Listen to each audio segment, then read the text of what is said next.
We're going to start with Duke commit rj-barrett, who, like we said, I think is pretty clearly the most talented player in the 2019 draft class. And before we get into his potential with the Celtics, let's break him down a little bit. What stood out to you about his game in particular? Well, I think obviously going into it, everyone was expecting him, to put on a show, and I think he did. But even though, he has the athleticism, you saw he threw down some impressive dunks, I feel like maybe some fans who are going just to see kind of the highlight reel kind of stuff, where, with Zion, you know what you're going to get, and you're expecting the same thing from RJ. RJ has the athleticism, but I think his, overall potential doesn't really jump out kind of as much.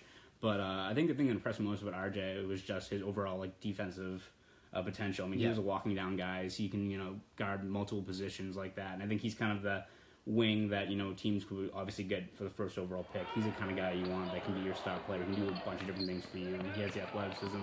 He's working on his jump shot. I feel like overall he's the most complete kind of prospect. And he's a guy who, again, there's a lot of guys in this hoopball class, have the potential but also have a few shortcomings. I feel like he has the fewest, and that, he can translate pretty well to the NBA already. Yeah, I agree with that. And you mentioned his defense, and I think it's so impressive. He's going to be able to guard 1 through 4. I think he's once he puts on some muscle, he's going to be able to guard power forwards, and I think just that athleticism is crazy. He's got long arms.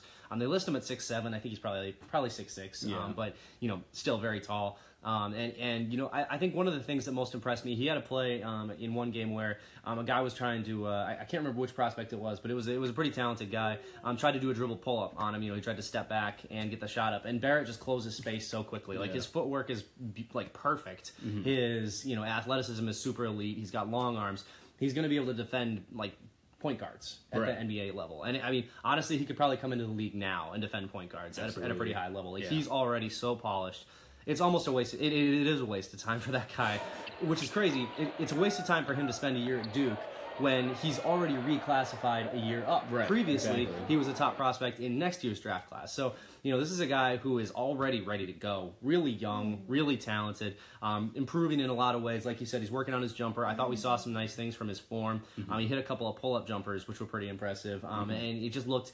He's a lefty, so that always confuses defenders as well. That's a nice thing. And we touched on the athleticism. In transition, he's just a killer. He gets out, he's got a good handle, he gets to the rim, he finishes really nicely even when he's not dunking, and he can really dunk. Right. But he can, kind of spin it home and all of that kind of stuff as well. So getting into it with the Celtics, I think he'd be an interesting fit. I think they would love him. I don't think they're going to be able to get him just because of the protections on that Kings pick. The Kings pick, obviously, if they get it, it's top 1 protected. Right. So I think I think he's clearly, barring something crazy happening. I mean, you go into looking back at going to this year, I think people were expecting Michael Porter is going to be a guy to challenge for it, and then obviously gets injured. So who knows what happens? But I think just going into a basic eye test, I think he's the guy who has the fewest weaknesses, and the guy who just projects as already being a fit for so many teams in the NBA. He's a no-brainer, honestly. So I think, if the Celtics are hoping to get him, I don't see anyone kind of leapfrogging him, barring something crazy happening.